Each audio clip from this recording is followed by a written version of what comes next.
The most common myths we believe about sleep are wrong and unhealthy. Humans spend roughly 1/3 of their lives sleeping. Despite this, sleep still remains something of a mystery.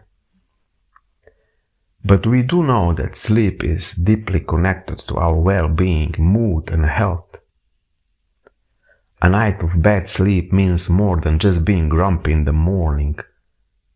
In the short term, it can mean poor performance at work or school, but chronic sleep deprivation can lead to serious health problems, including increasing person's risk of heart attack and early mortality. Sleep scientists say that more needs to be done to educate the public about healthy sleep behaviors and eliminate rumors about unhealthy ones. A new study published in the journal Sleep Health is doing just that by taking on extensive sleep myths and debunking them. In their study, researchers put together an exhaustive list of misconceptions of sleep and narrowed them down to 20. The myths were ranked according to the different characteristics, how false they were, and their potential impact on public health. These are the top 8 most harmful sleep myths from that list. Researchers rated this myth as having the most potential harm on public health by far. Sleep deprivation will affect your heart and your mind.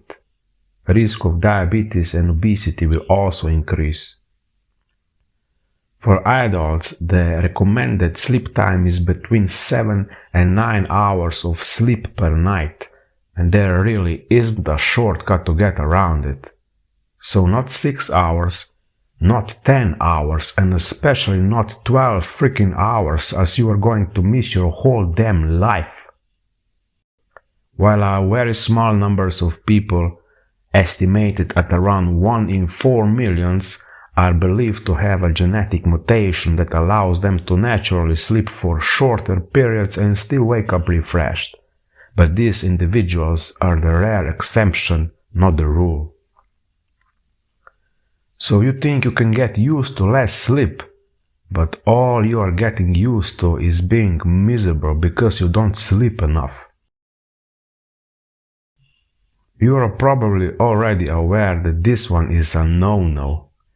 And it goes for more than just television, cell phones, tablets, and all kinds of personal electronics are not a good idea when you are getting ready for bed. Beds are for sleeping. Well, with one exception. But watching television and surfing on the internet are not the exceptions. Our bodies tend to follow a natural rhythm of wakefulness and sleep that is related to sunrise and sunset for a reason. But due to our careers, families, and social lives, we don't always do our sleeping during the night. While some missed sleep here and there isn't necessarily a big deal, but shifting your sleep schedule long term isn't healthy. The study authors write that individuals who work night shift jobs often experience rhythm desynchronization and lower quality sleep. They also have higher risk for healthy outcomes, including depression and diabetes. So remember, timing of sleep is freaking important. You might feel like you are getting sufficient rest lying in bed even if you can't quite get to sleep, but researchers rated this myth as majority false, as well as potentially harmful.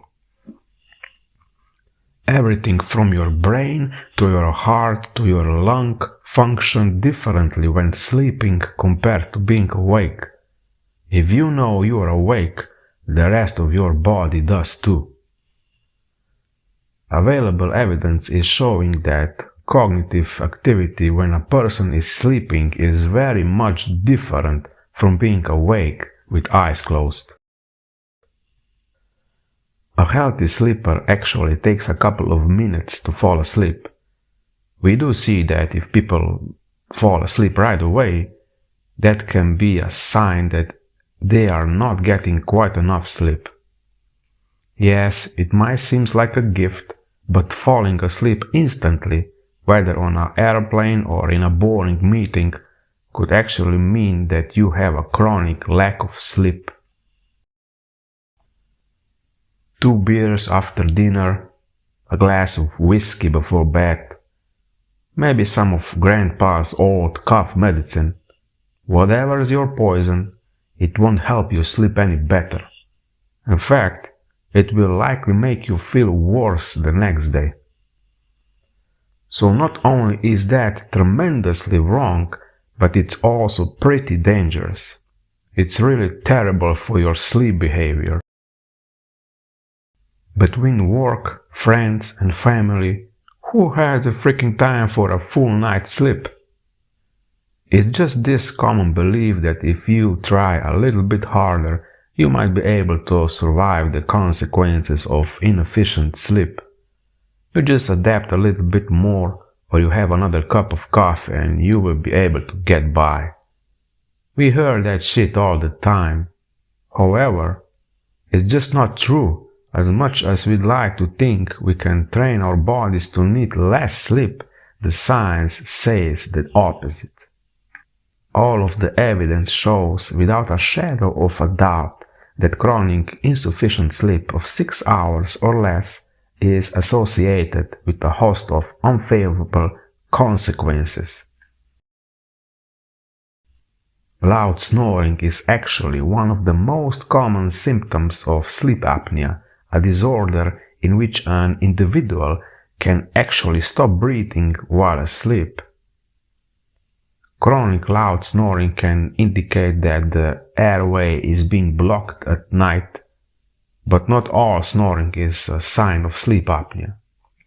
Sleep apnea affects quality of sleep, so if you snore loudly and you suffer from exhaustion or sleepiness during the day, those symptoms together could mean you have it. Individuals with other health conditions, including being overweight or obese, having high blood pressure, or being a smoker, increase the risk of sleep apnea. Whether the nighttime noisemaker is you or your partner, there are plenty of lifestyle changes you can make to minimize your snores, like losing weight or quit smoking. Sleep quality is associated with both positive and negative health outcomes. Researchers hope that by debunking these myths, individuals will gain a better understanding about sleep, improve their own sleep behaviors, and also improving their health. Do you believe these myths are one of the reasons that the population hasn't yet warmed to the idea of making sleep a priority?